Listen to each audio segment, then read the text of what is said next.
Continuing with Scott Manetsch's Calvin's Company of Pastors, Pastoral Care in the Emerging Reformed Church, 1536 to 1609. We're in the second half of the second chapter. The second chapter is the Company of Pastors, and our last video we left off the second section of the second chapter, which is Pastoral Models in Geneva. That's where we'll pick up today. Throughout the 1540s, Calvin worked tirelessly to construct a pastoral company of men who were committed to the Reformed faith, competent in their pastoral duties, and loyal to him. And no one satisfied these requirements any better than Michael Kopp. Calvin and Kopp had been boyhood friends since their student days in Paris. Thereafter, Kopp was ordained as a priest and served as a cathedral canon in France for several years before he went over to the evangelical side and immigrated to Geneva in April 1545, where Calvin quickly recruited him to join the city's pastoral staff.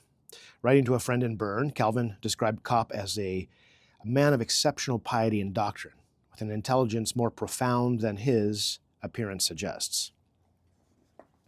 Over the next 21 years, Kopp served Geneva's city parishes through his preaching, pastoral care, and biblical scholarship.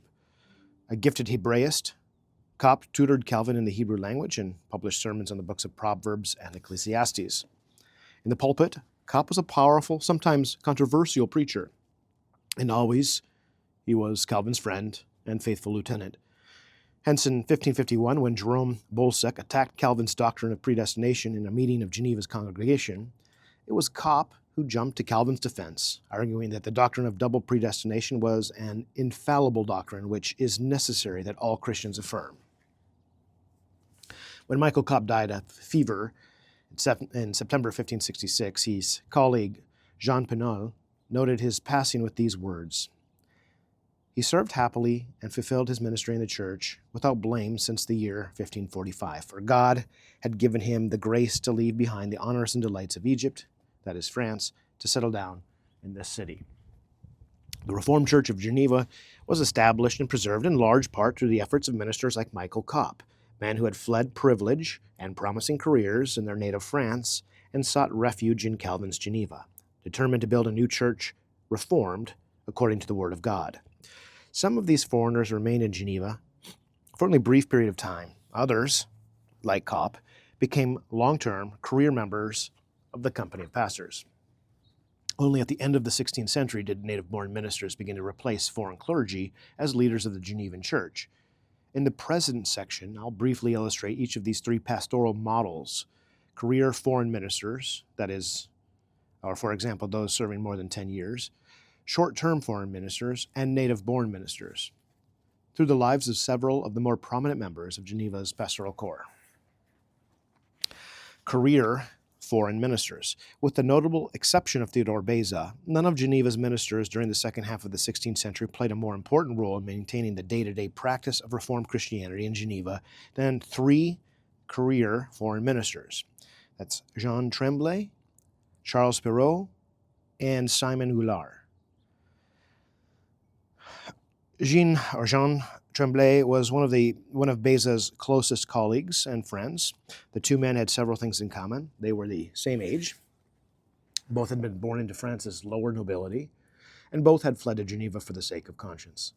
In addition, Beza was the godfather of Trembley's third son, Theodore, who died in infancy in 1568. Jean Trembley, along with his brother Etienne and Louis, immigrated to Geneva in 1552. His brothers assimilated rapidly into Geneva's commercial and political life. Within a few years, they had become successful merchants and elected to the Council of 200. Jean, on the other hand, found his vocation in the church. In 1560, the Company of Pastors appointed him as minister of the village parish of Saint-Igny-Penay. I'm sure I'm not saying that right. Saint-Igny-Penay. 4 years later, he was transferred to a city post. For the next 35 years, Trembley served the congregations of Saint-Gervais and Saint-Pierre, preaching several times per week, leading catechism classes, visiting parishioners, and supporting Beza as he directed the business of the church. Trembley's career in Geneva was, on the whole, unremarkable. He's not known to have published anything. There were only a handful of occasions when his actions stirred public controversy or warranted official comment. when, for example, in the heat of a sermon, he compared the city of Geneva to Sodom and Gomorrah, or when during the Great Plague of 1568, he consoled victims from the window rather than from the bedside. Trembley suffered poor health and physical exhaustion during the final years of his ministry. When he finally permitted to retire at the ripe old age of 76, he was utterly spent, broken with age and deprived of all strength and vigor, as Beza reported. At his death in 1599, he was survived by a daughter and 3 sons, 2 of whom were Reformed ministers there in Geneva. The Genevan pastor, Charles Perrot, was of a very different temperament than either Beza or Trembley. Perrot was an idealist, prone to discouragement, a man of deep piety who valued Christian charity as much as theological precision. His motto was groan and remain silent, reflected the quietism, resignation, and even despair that he felt at the end of his life as he confronted his own sins as well as the failures of the church that he served. Born in 1541 to a councillor of the Parliament of Paris, Perrot probably briefly belonged to a monastic order before converting to the Protestant religion. In 1564, he immigrated to Geneva and joined his elder brother Denis, studying theology under Beza at the Academy. In the same year, the 2 brothers were admitted to the Reformed ministry and appointed to rural parishes. The company of pastors soon discharged Denis from his pastoral responsibilities on account of mental illness, and he returned to France, where he was a victim of the massacre of St. Bartholomew's Day, August of 1572. Charles elected to stay behind and settle down. In 1566, he married Sarah Copp, daughter of the minister Michael Copp.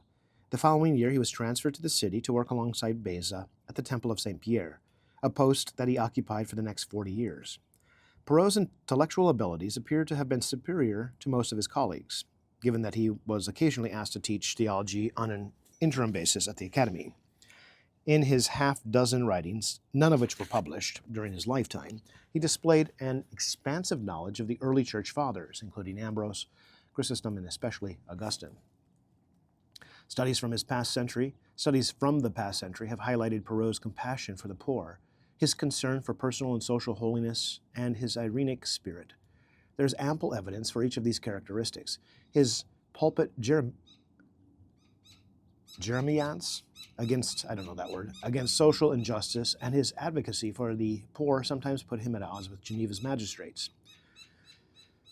Although he was firmly committed to the Protestant doctrine of justification by faith alone, or sola fide, he was critical of the Genevan church for neglecting repentance and love, the fruit of sanctification. In the last decades of his life, Perrot became increasingly disillusioned with the moral effects of the Reformation. He bemoaned the fact that while the Reformers had searched for right doctrine, they had too often left right practice far behind. In one unpublished manuscript, Perrot even accused Protestants of schism and asserted that it would have been better if the early Reformers had remained in the Catholic Church, groaning quietly about her many faults without disrupting the unity of the Church. Such were the words of a disappointed idealist, not a subversive, however. During his long career in Geneva, Perrot was a loyal and respected member of Geneva's pastoral corps. On those occasions when his colleagues asked him to give an account of controversial dimensions of his theology, he did so to their satisfaction.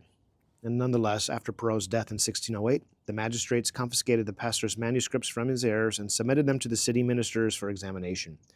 In the end, statements judged to be erroneous or papist were expurgated, and these manuscripts were returned to Perrot's family under the condition that they were never to be published or allowed to see the light of day. That's odd. Apart from Calvin and Beza, probably the best known of the foreign ministers who settled permanently in Geneva was Simon Goulart. Born in Picardy in 1543, Goulart devoted himself to the humane letters and the study of the law before his conversion to the Reformed faith. He arrived in Geneva in the spring of 1566 and enrolled in the academy for several months.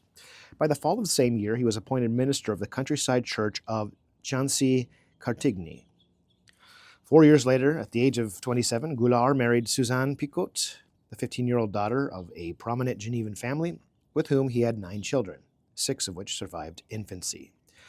In 1571, Goulart was transferred to the Temple of Saint Gervais to begin a pastoral tenure in the city that lasted more than 50 years.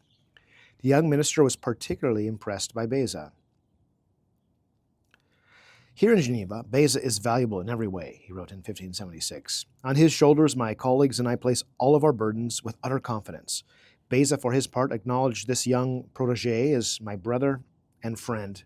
During his long career in Geneva, Goulart had the reputation of being an eloquent but controversial preacher, unafraid to speak out against what he judged to be the ills of society, whether they be promiscuous styles in clothing, miscarriages of public justice, or the hypocrisy of public officials. Goulart was also one of the most prolific authors of the Genevan Reformation in the second half of the 16th century.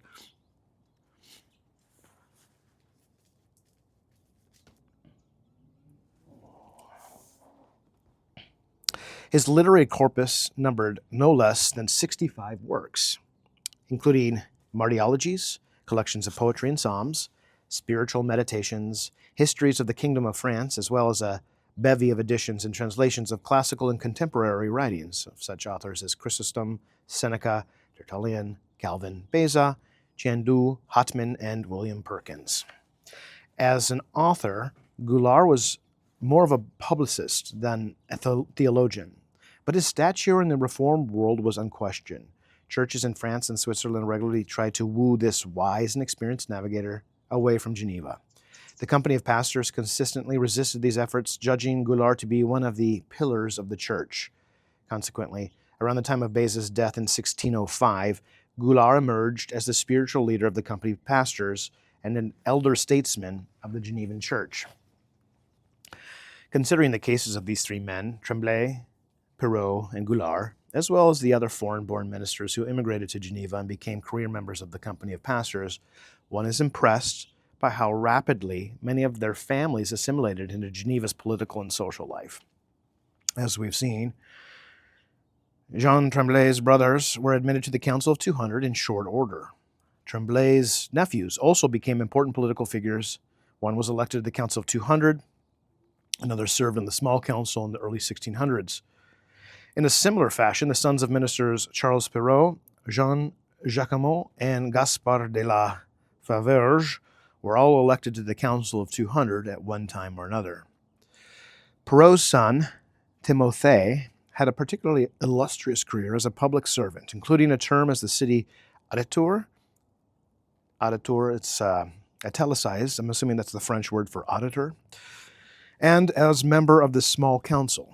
The fact that many of these foreign ministers were well-educated or laid claim to French nobility made possible their association with some of Geneva's most advantaged citizens.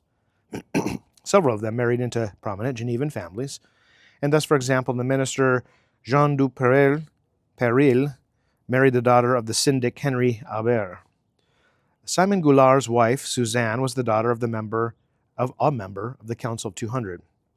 One of Nicolas Colyon's sisters became the wife of a city councillor and wealthy French nobleman, Laurent de Normandie. A second sister married the city notary, Jean Ragout. Social ties were forged not only through marriages, but also in the weekly meetings of the consistory, where the ministers supervised church discipline side by side with 12 lay elders, all drawn from Geneva's magistry. These elders represented some of Geneva's most powerful and wealthy families. The majority of them appeared to have been men of solid Calvinistic convictions who supported the city's pastors and were committed to work with them in the cause of moral reformation. Their common religious labor and shared convictions must have frequently strengthened the bonds of friendship and social association. This was true of Theodore Beza, for example, whose closest friend included two syndics, Jean Favre and Jacques Lecq. The Italian patrician Pompeo Diodati, who served on consistory and belonged to the Council of 200, and the Italian Marquis Galeazzo Caracciolo,